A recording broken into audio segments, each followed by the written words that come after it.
Next programme जो है हमारे पास में, that is write a program to accept 10 numbers and print their sum.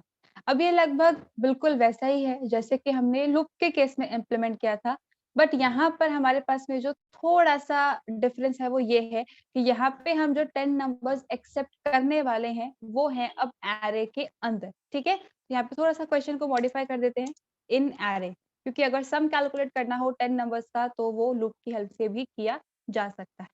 अब यहाँ पे 10 नंबर्स के रिक्वायरमेंट का मतलब हमें एक ऐसा वेरिएबल क्रिएट करना है जो अपने अंदर 10 एलिमेंट्स को स्टोर कर सके, यानी कि एरे को हमें 10 साइज सेट करना है।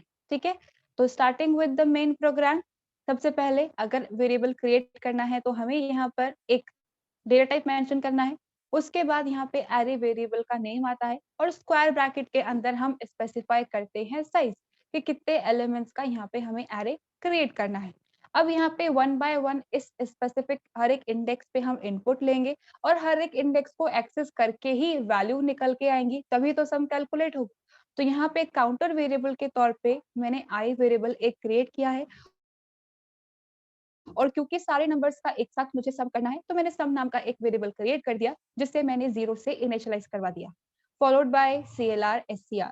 अब यहाँ पे 0 से लेके साइज -1 तक का हमारा लूप चलता है। तो for i is equals to 0, i is less than 10 and i plus plus, यानी कि सबसे पहले 0, then 1, then 2, then 3 and so on up till 9 हर एक इंडेक्स पर हम यूजर से इनपुट एक्सेप्ट करने वाले हैं। तो सबसे पहले मैंने यहाँ पे एक printf स्टेटमेंट लिखा है और एक मैसेज दिया है simple, that is enter value. अब एंटर वैल्यू के बाद scanf एक्सेप्ट करना है इनपुट, तो scanf ही आएगा। किस टाइप का एक्सेप्ट करना है? इंटीजर टाइप का एक्सेप्ट करना है, लेकिन किस वेरिएबल के अंदर? नम वेरिएबल के अंदर। पर अगर डायरेक्टली एड्रेस ऑफ नम लिख देंगे तो गड़बड़ हो जाएगा, क्योंकि ये तो कलेक्शन है, एक सिंगल ब्लॉक है। इस सिंगल ब्लॉक के अंदर स्पेसिफिकली कौन से सेल में आपको इनपुट लेना है वो हमें यहाँ पे स्पेसिफाई करना पड़ता है with the help of subscript, या फिर इंडेक्स भी हम इसे कहते हैं। तो स्क्वायर ब्रैकेट के अंदर हमें अलग अलग तरीके के इंडेक्स नंबर्स लिखने हैं, लेकिन अगर मैं यहाँ पे एड्रेस नम ऑफ 0 लिख दूंगी तो होगा क्या? 10 बार ही लूप चलेगा, लेकिन 10 टाइम्स ये सिर्फ 0 इंडेक्स पे सिर्फ पहले सेल के अंदर ही सारी वैल्यूज को इनपुट करता रहेगा और बाकी जगह कुछ जाएगा ही नहीं। सिमिलरली अगर मैं यहाँ पे एड्रेस ऑफ नम देन हमारा एरे वेरिएबल, और अगर मैं 1 लिख देती हूँ तो यहाँ पे होगा क्या? फर्स्ट इंडेक्स पे ये 10 टाइम्स इनपुट मांगता रहेगा। अब ऐसा करना नहीं है, जैसे जैसे इनपुट लेते जाएं वैसे वैसे हमें इस इंडेक्स की वैल्यू को भी इंक्रीज करना है। तो इस इंडेक्स की वैल्यू को ही मैंने आई के तौर पे यहाँ पे काम में लिया है। 0 से लेके साइज -1 तक ये चलने वाला है। तो सबसे पहली बारी लूप चलेगा, तो क्योंकि आई की वैल्यू 0 है तो हमारा जो स्टेटमेंट बनेगा that is address num of 0, यानी कि हम इस एरे के 0 इंडेक्स पर इनपुट लेने वाले हैं। जो भी यूजर वैल्यू पास करेगा वो इस सेल में जाके स्टोर हो जाएगी। आई का इंक्रीमेंट होगा, द वैल्यू बिकम्स 1। अब आई की करंट वैल्यू 1 है और 1 लेस देन 10 है, कंडीशन ट्रू है। फिर से मैसेज आएगा एंटर वैल्यू, फिर से इनपुट के लिए वेट किया जाएगा। अब यहाँ पे क्योंकि आई की वैल्यू है हमारी 1, तो हमारा स्टेटमेंट बनेगा कुछ इस तरीके का, एड्रेस ऑफ num1। तो इस एरे के फर्स्ट इंडेक्स पे जो भी वैल्यू हम इनपुट करेंगे वो जाके स्टोर हो जाएगी। फिर से आई का इंक्रीमेंट होगा, द वैल्यू बिकम्स 2। तो अब यहाँ पे जो हमारा स्कैनफ का स्टेटमेंट बनेगा वो कुछ इस तरीके का होगा, एड्रेस ऑफ num2, यानी कि इस एरे के सेकंड इंडेक्स पे मुझे इनपुट लेना है। तो जो भी इनपुट पास करेंगे वो इधर जाके स्टोर हो जाएगा, इस सेल के अंदर जाके स्टोर हो जाएगा। अब ये सेम प्रोसेस चलता रहेगा कब तक? जब तक हम साइज -1 तक, यानी कि 9th इंडेक्स तक नहीं पहुंच जाते। ठीक है, जैसे ही हमारी कंडीशन यहाँ पे i प्लस प्लस होके 10 हो जाएगी। अब 10 जो है वो 10 से छोटा होता नहीं है, तो उस केस में हमारे पास पे कंडीशन फॉल्स हो जाएगी। हमने 10 वैल्यूज का यहाँ पे सक्सेसफुली इनपुट ले लिया है। अब यहाँ पे हमें करना क्या है? जो भी यहाँ पे हमने यूजर से इनपुट लिया है उन सारी वैल्यूज का हमें एडिशन करवाना है। अब वैल्यूज स्टोर करवा ली, 1 बाय 1 उन्हें एक्सेस करना है। तो सिंपली वेरिएबल का नाम लिखेंगे तो एक्सेस कर लेंगे, लेकिन सिंपल वेरिएबल नहीं है यहाँ पे एरे वेरिएबल है। तो हर एक एलिमेंट को अगर एक्सेस करना है तो एरे के इंडेक्सेस की हेल्प से ही हमें उन्हें एक्सेस करना होगा। तो यहाँ पे भी सेम कंसेप्ट चलने वाला है लूप का, 0 से लेके लेस देन साइज तक या फिर लेस देन इक्वल टू आप साइज तक चला सकते हो या फिर लेस देन साइज तक, साइज -1 तक भी चला सकते हो। दोनों हमारी कंडीशन यहाँ पे ट्रू है। थोड़ा-सा आज मैं यहाँ पे लूप चेंज कर रही हूँ। लेस देन इक्वल टू 9 तक हम चलाने वाले हैं, यानी कि 0 से लेके 9th इंडेक्स तक। Again i++। अब यहाँ पे सिंपली करना क्या है, जो भी हर एक इंडेक्स पर एलिमेंट प्रेजेंट है, उसे प्लस करवाना है। किसके अंदर जाके स्टोर करवाना है? सम वेरिएबल के अंदर। ऑलरेडी ये 0 से इनिशियलाइज्ड है, तो जब पहली बार हमारा लूप चलेगा फॉर वैल्यू 0, यानी कि हम यहाँ पर क्या करवाने वाले हैं? सम के अंदर जो वैल्यू है उसे हम ऐड करवाने वाले हैं एरे के 0 इंडेक्स की वैल्यू के साथ में। लेट्स अज्यूम के यहाँ पे 4 एज अ वैल्यू इनपुट दिया गया है, तो ये हो गया हमारा 4। ठीक है, तो मैंने यहाँ पे क्या किया? एडिशन करवा दिया पहले इंडेक्स की वैल्यू का। उसके बाद यहाँ पे मैं किन वैल्यूज का एडिशन करवा रही हूँ, मैंने उसकी भी प्रिंटिंग यहाँ पे करवाई है, ताकि मुझे पता तो पड़े कि एक्चुअल में कौन-कौन सी वैल्यूज हैं और किस तरीके से काम हो रहा है। तो printf value at %d index %d, अब /n, क्योंकि हर वैल्यू को अलग लाइन में मुझे डिस्प्ले करवाना है। देखिए यहाँ पे जब हम काम करते हैं तो as a programmer, as a like student और एनी प्रोफेशनल, हमें पता है कि एरे जो है उसकी इंडेक्सिंग 0 से स्टार्ट होती है। लेकिन जो नॉर्मल यूजर है, नॉर्मल कंप्यूटर को ऑपरेट करने वाला इंसान है, उसे क्या पता इंडेक्सिंग क्या होती है और वो कहाँ से शुरू होती है। अगर उसे कहेंगे ना कि काउंटिंग सुनाइए, तो वो तो 1 से ही काउंटिंग सुनाना स्टार्ट करेगा। वो कभी 0 को काउंट नहीं करेगा काउंटिंग के अंदर। तो अगर हम यहाँ पे यूज़र को स्पेसिफिकली कोई आउटपुट शो करना चाहते हैं, तो यहाँ पे हम कभी भी 0 इंडेक्सिंग शो नहीं करते। हम जब वर्किंग इम्प्लीमेंट करते हैं तब 0 इंडेक्स काम में लेते हैं, लेकिन जब उससे आउटपुट शो करते हैं, तो हम वहाँ पे काउंटिंग 1 से डिस्प्ले करवाते हैं। तो यहाँ पे जब पहली बार मेरा लूप चल रहा होगा और i की वैल्यू 0 होगी, तो मैंने यहाँ पे लिखा है i+1, तो 0 + 1 क्या होता है? 1। तो value at first index is num of i की करंट वैल्यू 0 है, जहाँ पे 4 मान लेते हैं इनपुट किया है, तो वैल्यू एट 1 इंडेक्स इज 4 हमारे पास में आउटपुट आएगा। तो यूजर को समझ में आ जाएगा कि अच्छा पहली वैल्यू 4 मानी गई है, सेकंड वैल्यू ये माना गया है, थर्ड वैल्यू ये माना गया है। अगर हम यहाँ पे सिंपल आई भी लिख देते तो फिर वो इंडेक्स वाला पार्ट करता, 0 1 2 3 4 5 6 7 8 9। लेकिन यूजर के अकॉर्डिंग अगर हमें वर्किंग करवानी है, तो यहाँ पे उसे 0 इंडेक्स समझ नहीं आता, तो इसलिए मैंने i+1 ले दिया। तो 1 से लेके 10 तक के 10 नंबर्स कंसिडर किए, 1 बाय 1 उनको सम करवाया और डिस्प्ले करवा दिया। अब दोबारा से लूप चलेगा, i की वैल्यू बन जाएगी हमारे पास में 1। मान लेते हैं कि फर्स्ट इंडेक्स के केस में यहाँ पे यूजर ने 6 इनपुट किया था, तो sum plus is equals to num of 1। Sum के अंदर लास्ट टाइम क्या वैल्यू थी? 4। 4 + 6 अगर होगा तो इट बिकम्स 10, तो सम के अंदर 10 जाके स्टोर हो गया। अब वैल्यू एट %d इंडेक्स, अब %d, तो यहाँ पे जो हमारा वेरिएबल लिखा होगा उसकी वैल्यू उधर सब्स्टिट्यूट हो जाएगी। i+1, i की करंट वैल्यू 1 है, 1 + 1 करेंगे तो वो 2 हो जाएगा। तो वैल्यू एट 2 इंडेक्स क्या वैल्यू है? नम ऑफ i, यानी कि नम ऑफ 1 जो कि है 6। तो वैल्यू एट 2 इंडेक्स 6 हमारे पास में मैसेज डिस्प्ले हो जाएगा। एक और बार लूप चलेगा, i की वैल्यू 2 बन जाएगी। मान लीजिए यहाँ पे यूजर ने 5 इनपुट किया था, तो sum plus equals to num of i। Sum के अंदर लास्ट टाइम 10 है, प्लस करेंगे 5 तो बन जाएगा 15। सम के अंदर जाके 15 स्टोर हो गया। फिर से मैसेज प्रिंट होगा, value at %d index 2 + 1, value at third index is 15। ये हमारे पास में मैसेज डिस्प्ले होगा 10 टाइम्स, क्योंकि 10 वैल्यूज की हम बात कर रहे हैं और 10 टाइम्स ये अरिथमेटिक एडिशन ऑपरेशन परफॉर्म होगा और 1 बाय 1 जो वैल्यूज है वो सम के अंदर असाइन होती जाएगी। तो इस लूप के अंदर मैंने प्रिंटिंग भी करवाई है और साथ-साथ में मैंने यहाँ पे सम भी कैलकुलेट करवाया है।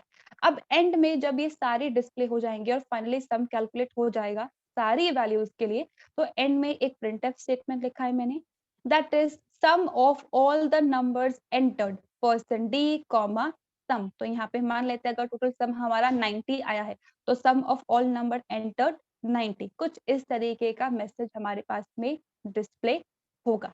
एक बारी इस प्रोग्राम को हम एग्जीक्यूट करके देख लेते हैं, ताकि आपको और क्लियर हो जाए कि ये कैसे काम कर रहा है। उसके बाद हम क्वेश्चंस की बात करेंगे। ठीक है?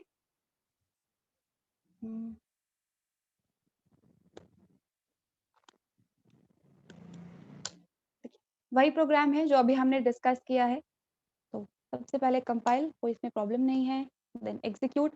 वैल्यूज इनपुट करने के लिए बोल रहा है, तो हम यहाँ पे कुछ वैल्यू इनपुट कर देते हैं। यहाँ पे 4, देन 5, देन 6, देन 12।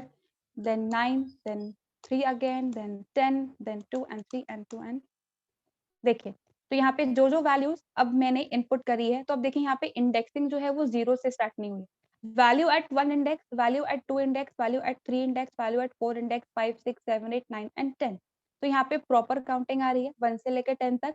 अब हर एक जगह पर क्या वैल्यू है, जैसा हमने इनपुट किया है वैसा जाके स्टोर हो गया। 4, 5, 6, 12, 9, 3 एंड सो ऑन। और एंड में जाके एक प्रिंटफ आया है, sum of all numbers entered is 56। तो कुछ इस तरीके से हम एरे एलिमेंट्स का सम करवा सकते हैं।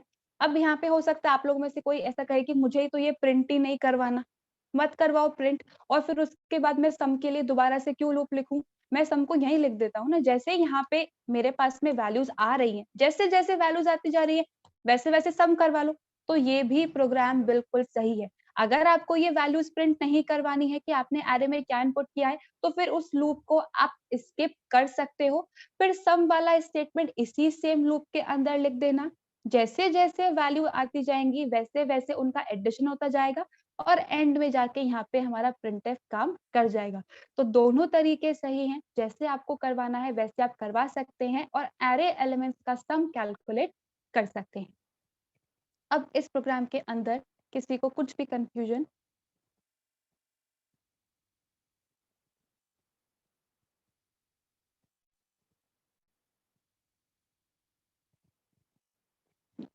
The next program that we have is write a program to accept 10 numbers in array and count even and odd numbers. अब ये वाला पार्ट हम सब लोगों ने इम्प्लीमेंट कर रखा है। बिल्कुल वही कंसेप्ट है जैसे पहले किया था, बस यहाँ पे अब हमारे पास में एक एरे आने वाला है। तो यहाँ पे इस प्रोग्राम को कैसे एफिशिएंट बनाया जा सकता है, हम वो भी बात करने वाले हैं और थोड़ा-सा जो हमने प्रोग्राम अभी तक इम्प्लीमेंट किया है, उसमें भी चेंजेस हम करने वाले हैं। देखिए, यहाँ पे सबसे पहले मुझे क्योंकि 10 नंबर्स के लिए कहा गया है, तो मैंने 10 नंबर्स का एक एरे क्रिएट कर लिया है इंटीजर टाइप का, जिसका नाम मैंने नम रखा है। Size is 10। अब यहाँ पे वन बाय वन सारे एलिमेंट को स्टोर करवाना, वन बाय वन सारे एलिमेंट को एक्सेस करना, तो इंडेक्सिंग की रिक्वायरमेंट पड़ेगी, तो लूप चलाना पड़ेगा, तो आई वेरिएबल। अब कहा गया है count of even and count of odd, तो मैंने यहाँ पे ई काउंट नाम का वेरिएबल क्रिएट कर लिया और उसे 0 से इनिशियलाइज करवा दिया। यहाँ पे ओ काउंट मैंने क्रिएट नहीं किया है। क्यों नहीं किया है ये हम आगे डिस्कस करेंगे इस वाले पार्ट के अंदर।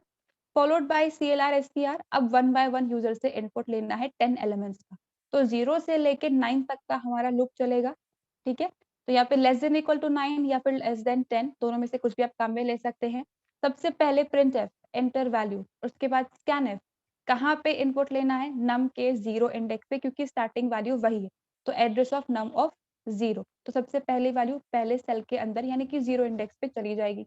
फिर इंक्रीमेंट होगा, द आई की वैल्यू बिकम्स 1, फिर से प्रिंट एफ आएगा, फिर से स्कैन एफ, नम के फर्स्ट इंडेक्स पे input, then second, then third, then fourth, then fifth and so on up till 9। तो यहाँ पे ऑन टोटल 10 वैल्यूज का इनपुट के लिए मैंने एक लूप यहाँ पे क्रिएट कर दिया है।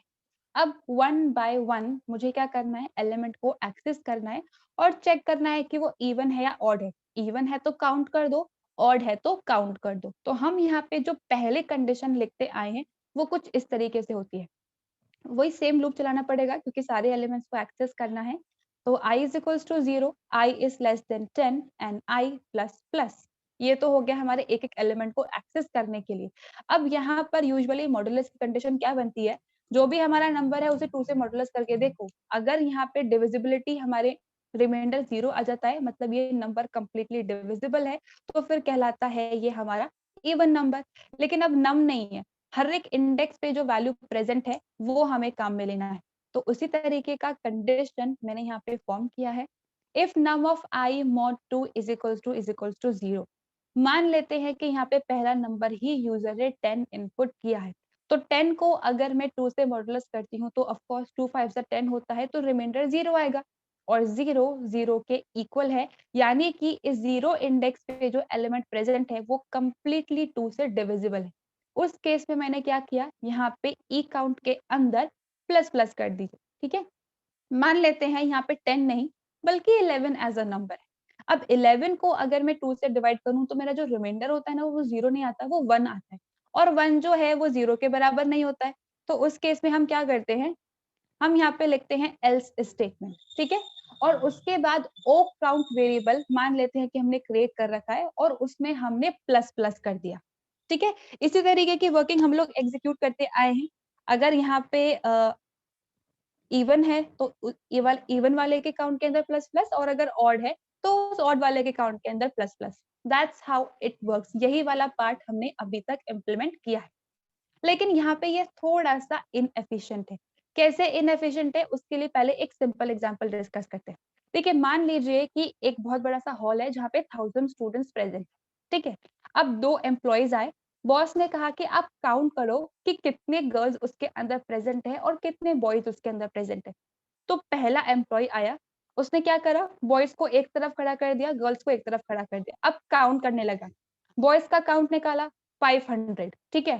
फिर अब जो गर्ल्स थी उनका भी काउंट निकालने लगा 500, तो उसने बता दिया कि हाँ 500 बॉयज है और 500 गर्ल्स है। मान लेते हैं उसे ये काम करने के लिए लगा टोटल 1 घंटा, ठीक है। अब दूसरा एम्प्लॉय आया, पहले वाले ने बहुत ज्यादा हार्डवर्क किया है ना, बहुत पूरा काउंटिंग किया है 1 से लेके 500 तक। अब दूसरा एम्प्लॉय आया, थोड़ा सा स्मार्टली काम करता है, सेम रूम है, सेम 1000 स्टूडेंट्स है, सेम उसी ने भी पार्टीशन कर दिया, गर्ल्स और बॉयज को अलग अलग जगह खड़ा कर दिया। अब उसने बॉयज की काउंटिंग स्टार्ट करी, 1 से लेके 500 तक उसने काउंट कर लिया, बता दिया कि बॉयज 500 है। तो बोले अरे गर्ल्स भी तो काउंट करो। तो बोला काउंट करने की कहाँ जरूरत है, आप बोल रहे हो कि 1000 स्टूडेंट्स है और 500 बॉयज है, तो 1000 में से अगर 500 को सब्ट्रैक्ट कर दूं तो गर्ल्स का काउंट आ जाएगा ना। तो बस ये लो, 500 बॉयज है, 500 गर्ल्स है। कितना इजीली जो काम पहले वाले एम्प्लॉय ने 1 घंटे के अंदर किया था, वो जो सेकंड एम्प्लॉय आया उसने आधे टाइम के अंदर ही टास्क कंप्लीट करके दे दिया। That is hard work and smart work. और वही कंसेप्ट है यहाँ पे एफिशिएंसी और इनएफिशिएंसी का। यहाँ पे जब हम 1 बाय 1 सारे नंबर्स को चेक कर रहे हैं, तो चाहे वो नंबर ऑड हो या नहीं हो, चाहे वो नंबर इवन हो या नहीं हो, हमारी ये जो कंडीशन है ना, ये हर बारी चेक हो ही रही है। हर बारी यहाँ पे मॉडुलस ऑपरेशन परफॉर्म हो रहा है, हर बारी यहाँ पे ये रिलेशनल ऑपरेशन भी एग्जिस्टेंस में आ रहा है। अगर होता है तो ठीक है, काउंट करवाना है, अगर नहीं होता है तो इसको क्यों चेक करूं मैं, ठीक है। तो यहाँ पे इसको चेक करेगा, उसके बाद एल्स में जाएगा, उसके बाद में जाके ओ काउंट के अंदर प्लस प्लस करेगा। तो ऑड के लिए 3 स्टेप्स फॉलो करने पड़ेंगे, मुझे नहीं करने 3 स्टेप्स। मैंने तो यहाँ पे क्या किया, इवन का काउंट निकाल लिया।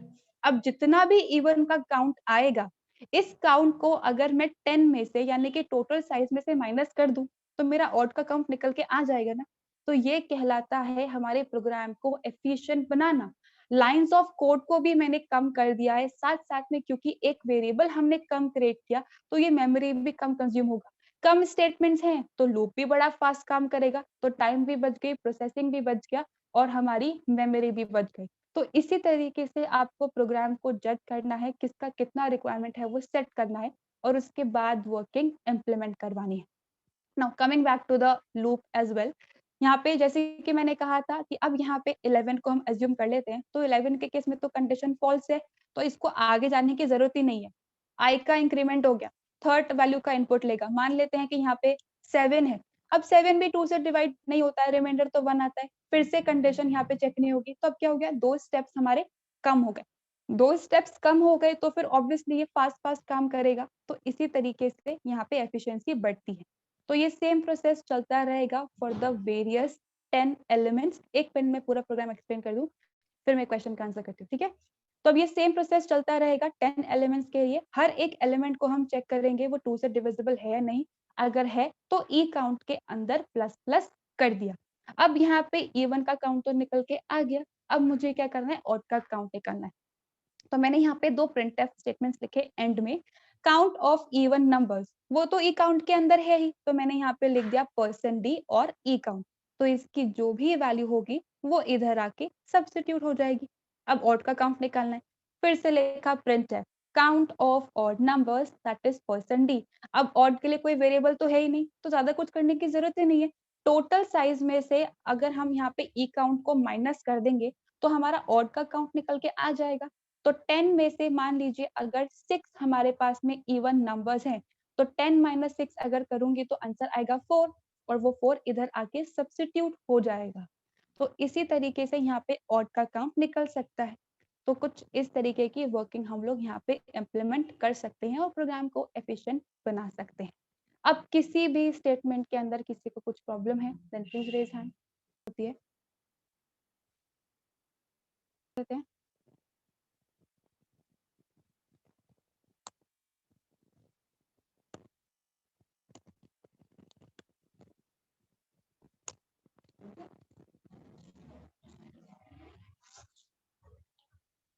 Second guys.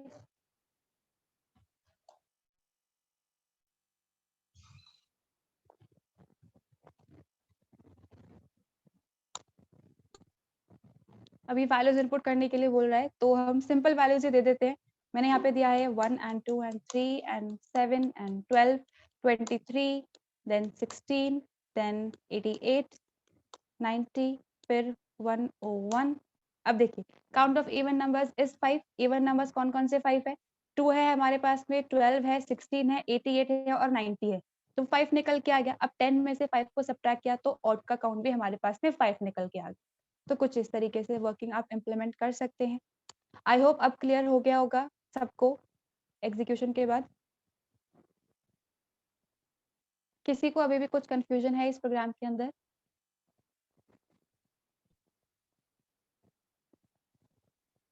Alright then, next program start कर लेते हैं। Now moving on with the next program. वैसे तो हमने बेसिक पार्ट इम्प्लीमेंट कर रखा है, पर वो सिंपल लूप के साथ था और एक नंबर के साथ में था। अब जो एक नंबर के साथ में वर्किंग इम्प्लीमेंट करी है, वो मल्टीपल वैल्यूज के साथ में हम इम्प्लीमेंट करने वाले हैं। क्वेश्चन क्या है हमारा? Write a program to accept 10 integers in array and find sum of digits of every number. यानी कि 0 इंडेक्स पे जो नंबर है उसका सम ऑफ डिजिट्स निकालना है, फर्स्ट इंडेक्स पे जो नंबर है उसका सम ऑफ डिजिट्स निकालना है, and same goes for the each and every other number as well. तो सेम कंसेप्ट रहेगा हमारा। सबसे पहले वेरिएबल का डिक्लेरेशन। तो अब यहाँ पे क्योंकि मुझे 10 नंबर्स के लिए कहा गया है, तो नम ऑफ 10 इन टाइप का मैंने क्रिएट कर लिया है। 1 बाय 1 सारे एलिमेंट को एक्सेस करने के लिए काउंटर वेरिएबल, सम कैलकुलेट करने के लिए कहा गया है, तो मैंने सम वेरिएबल क्रिएट कर लिया। और डिजिट्स का सम करना है तो डिजिट्स एक्सट्रैक्ट करनी पड़ेगी, तो मैंने डिजिट वेरिएबल भी क्रिएट कर लिया। Followed by CLR STR। अब ये सेम इनपुट वाला जो हमारा लूप है वो बिल्कुल वैसा ही है जैसे कि हम अभी तक के बाकी दोनों एग्जांपल्स में करते आए हैं, तो इसको स्किप कर देते हैं, डायरेक्ट चलते हैं हमारे प्रोग्राम के मेन एग्जीक्यूशन पर। देखिए, 1 बाय 1 सारे एलिमेंट को एक्सेस तो करना है, यानी कि 0 से लेके 10 तक का तो हमारा लूप चलने ही वाला है। लेकिन अब यहाँ पे मैंने क्या करवाया है, थोड़ी सी यहाँ पे हमारे पास में प्रॉब्लम हो सकती है। प्रॉब्लम क्या हो सकती है? मैं ये चाहती हूँ कि पहले मैं सबका सम कैलकुलेट कर लूं और बाद में जाके मैं डिस्प्ले करवाऊं। तो सम तो एक सिंपल वेरिएबल है, नम हमारा इंटीजर टाइप का है, एरे टाइप का है, बट सम सिंपल वेरिएबल है, तो वो मल्टीपल वैल्यूज तो होल्ड कर ही नहीं सकता। तो यहाँ पे जैसे जैसे मैं नंबर्स का सम ऑफ डिजिट्स कैलकुलेट करवाती जा रही हूँ, वैसे वैसे मैंने क्या करा, उस सम को कैलकुलेट करने के बाद वापस से एरे के उसी इंडेक्स पर वैल्यू असाइन कर दी। मतलब क्या है, एक बारी हम इस लूप के एग्जीक्यूशन से समझते हैं। देखिए, हर एक इंडेक्स की हम बात कर रहे हैं, तो 0 से लेके 9 तक का हमारा लूप चलने वाला है। अब यहाँ पे मैंने सम के अंदर वैल्यू असाइन करवा दी है 0, क्योंकि यहाँ पे हर एक इंडेक्स के लिए हमें काम करवाना है, तो ऊपर अगर हम 0 से इनिशियलाइज करवा भी देंगे तो सिर्फ एक बारी वो 0 से इनिशियलाइज होगा। बाकी केसेस में तो फिर सम के अंदर कोई ना कोई लॉजिकली वैल्यू लेगी। तो हर बारी जब हमारा लूप चले तो हर बारी सम जो है वो 0 से ही स्टार्ट हो, इसीलिए लूप के अंदर यहाँ पे सम इज इक्वल्स टू 0 लिख दिया। अब जो भी नंबर है उसका सम ऑफ डिजिट्स निकालना है, तो सम ऑफ डिजिट्स कैसे निकलता है? जब तक हमारा नंबर 0 से बड़ा है तब तक एक एक डिजिट को फेच करते जाओ और उन डिजिट को ऐड करवाते जाओ। तो नंबर एक्चुअली में है किसके अंदर? हमारे एरे के अलग अलग इंडेक्सेस पे। तो while num of i is greater than 0, num of i मान लेते हैं करंटली अभी 0 इंडेक्स पर है, num of i is greater than 0, num of 0 is greater than 0। अब मान लेते हैं इस पे जो वैल्यू है that is 23, 23 is greater than 0, of course condition true है। अब क्या करना है? डिजिट को फेच करना है, तो digit is equals to num of i mod 10। Num of i पे क्या वैल्यू है? 23। 23 को अगर मैं 10 से मॉडुलस करूं तो रिमाइंडर में मेरे पास में 3 आएगा। सिमिलरली डिजिट को फेच करने के बाद ओरिजिनल नंबर के अंदर चेंज भी इम्प्लीमेंट करना है, तो 23 को अगर मैं 10 से डिवाइड करूं तो क्वोशंट आएगा मेरे पास में, क्या क्वोशंट क्या आएगा? 2 मेरे पास में क्वोशंट आएगा। अब जो डिजिट मैंने फेच किया है उसे सिंपली सम करवाना है, तो सम के अंदर क्या वैल्यू है 0। 0 को अगर मैं 3 से ऐड करवाऊं तो वो बन जाएगा 3। ठीक है, तो यहाँ पे ये वाला पार्ट तो हमारा चल गया। अब जो नंबर है हमारा वो अभी भी 0 से बड़ा है, ठीक है, कंडीशन ट्रू है, तो एक और बारी लूप चलेगा हमारा, 2 इज ग्रेटर देन 0। फिर से मॉडुलस ऑपरेशन परफॉर्म करने के लिए बोला गया है, तो 2 को अगर मैं मॉडुलस करूं 10 से, तो अगर छोटी वैल्यू को मॉडुलस करते हैं तो हमेशा वो छोटी वैल्यू ही मिलती है आउटपुट में, तो डिजिट के अंदर आ गया 2। अब फिर से डिवीजन ऑपरेशन, 2 को अगर 10 से डिवाइड करूं तो दोनों इंटीजर टाइप की वैल्यू है, फ्लोटिंग पॉइंट में आंसर नहीं आएगा, तो यहाँ पे आंसर आ जाएगा हमारे पास में 0। अब फिर से sum is equals to sum plus digit, last में सम के अंदर वैल्यू क्या थी 3, 3 में अगर 2 ऐड करेंगे तो इट बिकम्स 5। तो यहाँ पे अब क्योंकि हमारा नम जो है, नम ऑफ आई जो है वो 0 हो चुका है और 0 0 से बड़ा नहीं होता है, तो थर्ड पॉइंट पे आके हमारा लूप का कंडीशन फॉल्स हो गया है।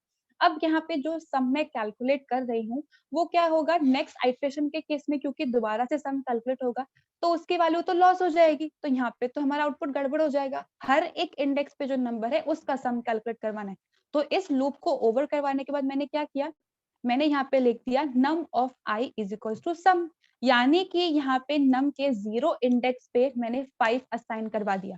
जिस नंबर का मुझे सम ऑफ डिजिट्स कैलकुलेट करना था मैंने सम ऑफ डिजिट कैलकुलेट किया और वापस से उसी पोजीशन पर उसे असाइन करवा दिया, क्योंकि नम तो हमारा अब 0 हो चुका है ना। देखिए यहाँ पे हमने डिवाइड करते गए तो इसके अंदर तो 0 आ गया। अब अगर हम इस नम को प्रिंट करवाएंगे तो सारे इंडेक्सेस पे 0 0 0 0 आ जाएगा, तो वो तो करवाना ही नहीं है, तो मैंने यहाँ पे क्या किया, सम की वैल्यू को यहाँ पे असाइन करवा दिया। अब फिर से यहाँ पे एक और बारी लूप चलेगा, इंक्रीमेंट होगा, आई की वैल्यू 1 बनेगी, फर्स्ट इंडेक्स के लिए हम काम करवाने वाले हैं। अब यहाँ पे फिर से सम की लास्ट वैल्यू के साथ में हमें काम नहीं करवाना, स्टार्टिंग से सारे डिजिट्स फेच हो और स्टार्टिंग से सम कैलकुलेट हो। मान लेते हैं नंबर इनपुट किया है कुछ और, लाइक 4 5 6 नंबर इनपुट किया गया है, ठीक है, 3 डिजिट नंबर ले लेते हैं अब की बार। सेम कंसेप्ट, 4 5 6 को अगर हम मॉडुलस करेंगे 10 से तो यहाँ पे हमारे पास में रिमाइंडर आने वाला है 6। अगर डिवीजन ऑपरेशन परफॉर्म करेंगे तो आंसर आएगा 45। उस 0 में 6 को अगर मैं ऐड करूंगी तो बन जाएगा हमारे पास में 6। सेकेंड टाइम जब हमारा लूप चलेगा तो 45 मॉडुलस बाय 10 आंसर हमें देगा 5। सिमिलरली 45 को 10 से डिवाइड करूं तो क्वोशंट में आएगा 4 और 6 के साथ में अगर 4 को ऐड कर दिया जाए तो वो बन जाता है 10। अब फिर से एक और बारी लूप चलने वाला है, 4 मॉडुलस बाय 10, रिमाइंडर 4 ही आने वाला है। 4 को अगर 10 से डिवाइड करेंगे तो क्वोशंट में आ गया 0। 10 में अगर मैं 4 ऐड करूंगी तो इट बिकम्स 14। तो यहाँ पे फर्स्ट इंडेक्स पे जो 456 नंबर इनपुट किया गया था उसका सम ऑफ डिजिट्स है हमारे पास में। आई थिंक मैंने सम ऑफ डिजिट्स में कुछ गड़बड़ कर दी है। यहाँ पे रिमाइंडर हमारे पास में 5 था, 6 प्लस 5 इज 11 और 11 के साथ में अगर मैं यहाँ पे 4 ऐड करूंगी इट विल बी 15। तो यहाँ पे 456 का जो सम ऑफ डिजिट्स हमारे पास में आने वाला है दैट इज 15। अब फिर से सेकेंड टाइम जब सम कैलकुलेट होगा तो इसकी वैल्यू लॉस हो सकती है, तो मैंने यहाँ पे क्या किया, इस नम के फर्स्ट इंडेक्स पे मैंने 15 असाइन करवा दिया। तो बेसिकली हर एक इंडेक्स पे जो वैल्यू है उसका सम ऑफ डिजिट कैलकुलेट करके मैंने वापस से उसी इंडेक्स पर असाइन करवा दिया है। तो अब हमारी सम की जो वैल्यू है वो अल्टीमेटली लॉस नहीं हो रही है, हमने उसे कहीं ना कहीं पे स्टोर कर लिया है। अब सेम प्रोसेस फॉलो होगा सारे इंडेक्सेस के लिए। तो फाइनली यहाँ पे जब सारे सम कैलकुलेट हो जाएंगे तो मैंने फिर से एक लूप चलाया, for I is equals to 0, I is less than 10 and I plus plus, और वन बाय वन जो मैंने सम कैलकुलेट किया है हर एक नंबर का उनको प्रिंट करवा लिया।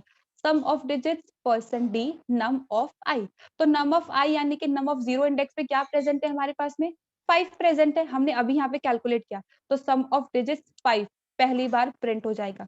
स्लैश एन की हेल्प से आ जाएंगे नेक्स्ट लाइन के अंदर, सम ऑफ डिजिट्स नम ऑफ आई, आई की वैल्यू है 1, तो यहाँ पे फर्स्ट इंडेक्स का अभी अभी सम कैलकुलेट किया 15, तो यहाँ पे sum of digits is 15 next line के अंदर डिस्प्ले हो जाएगा। सेम प्रोसेस चलता रहेगा सारे नंबर्स के लिए जो हमने इनपुट किए हैं। यहाँ पे कुछ इस तरीके से एक एक नंबर को हम एक्सेस करके उनका सम ऑफ डिजिट्स कैलकुलेट कर सकते हैं। अब एक नंबर के लिए काम करवाना होता था तो ये वाला पार्ट इम्प्लीमेंट करते थे, 10 नंबर्स के लिए अगर सेम काम करवाना हो तो क्या करते हैं, उसे लूप के अंदर उठा के लिख देते हैं। तो वही काम तो किया, इस लूप को दूसरे लूप के अंदर हमने प्लेस कर दिया और यहाँ पे सिंपल नंबर नहीं है, ये एरे के हमारे अलग अलग एलिमेंट्स है. So that's how you can calculate the sum of digits of each and every number in array. इसका एग्जीक्यूशन देख लें एक बार, आप लोग को और क्लियर हो जाएगा.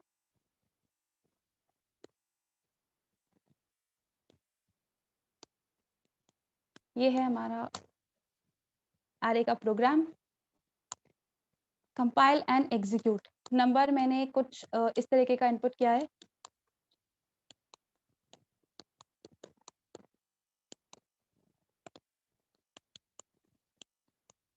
अब देखिए, अगर मैं यहाँ पे 12 की बात करती हूँ तो 2 + 1 होता है 3, तो सम ऑफ डिजिट 3 आ गया. नेक्स्ट वैल्यू की बात करते हैं 23, 2 + 3 5 होता है तो 5 आ गया. नेक्स्ट वैल्यू की बात करते हैं 456, तो 6 + 5 इज 11, 11 + 4 इज 15, तो वो आ गया. देन 4 + 2 6 होता है, देन 6 + 3 9, 9 + 1 10 होता है. तो एक एक एलिमेंट का यहाँ पे सम ऑफ डिजिट कैलकुलेट होके डिस्प्ले होता रहेगा. That's how you can calculate this. I hope इस प्रोग्राम के अंदर आपको कुछ कंफ्यूजन नहीं होगा. किसी को कुछ भी प्रॉब्लम है इसके अंदर?